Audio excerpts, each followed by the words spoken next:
So the goal of this lesson is that you will be able to use visual models to show the decomposition of one whole into tenths. Now, we've already seen tenths because we've seen fractions.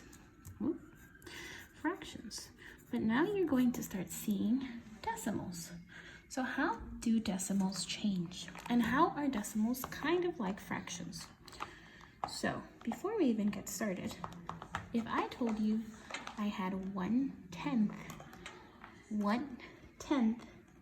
it would be the same as telling you that I had 0.1. So let me just tell you that right off the bat. 1/10 is the same as 0.1. Now what does that even mean? So let's look.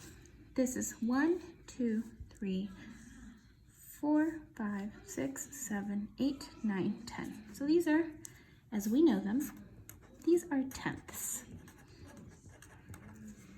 And there's 1, 2, 3, 4, 5, 6, 7, 8, 9. There are 10 of them. So if they're tenth and one whole gives you 10, this is the same as 1/10, and if I add the next one, it'll be 2/10, 3/10, 4/10, 5/10, 6/10, all the way down to 10/10 or one whole. So if I put this into decimal form, it would look really similar. It would be 0.1, 0.2, 0.3, 0.4, 0.5, 0.6, 0.7, 0.8, 0.9, and one whole. The one whole, you can imagine a point right behind it. That will help you. So it would be the same here. So let's label this number line into decimals.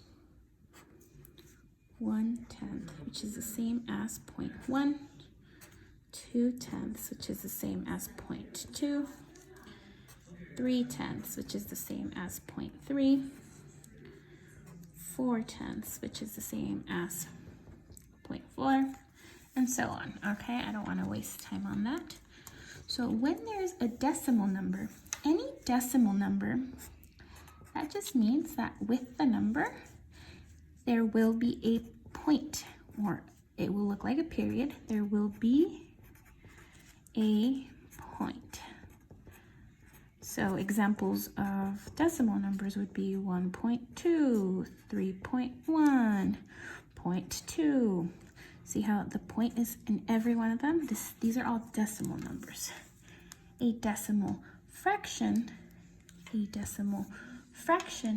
is just kind of when you turn a fraction, so such as 4/10, into a decimal. And you cannot do this with every fraction in your head or with math. You may need a calculator to do it with some numbers, but you will not be working with any numbers that make you use a calculator. So again, there is decimal point and there are decimal fractions. So those are just two vocab words to watch out for. So now let's think of how this makes sense with the problems that you're about to do. So in the problems that you're going to do, they're going to have something that looks a little bit like this. So it will be like a water bottle. You can scroll down to see that right now. It'll look like this. And it will be 1 liter. It'll be labeled as, if you put a little measurement thing there, it would be 1 liter. So if it reaches up here, it's 1 liter. And it's going to be filled. So say that this one is filled into 0.5. You know that in fractions, 0.5 is the same as 1/2. Because if you think about it, if we go back over here, 0.5 is exactly the same as 1/2. So 5/10, we know that's 1/2. So when it tells you, for example, a question like this, and it has 2 boxes, equals something liters with a little dot there, or a little dot in the front, sorry. This would be 5/10 or 1/2 liter, this is a fraction, is equal to 0.5, and ignore that one right there. 5/10 liters is equal to 0.5 liters. And that's just how you're going to go through and do decimals. And decimals, you also want to think about a lot as money.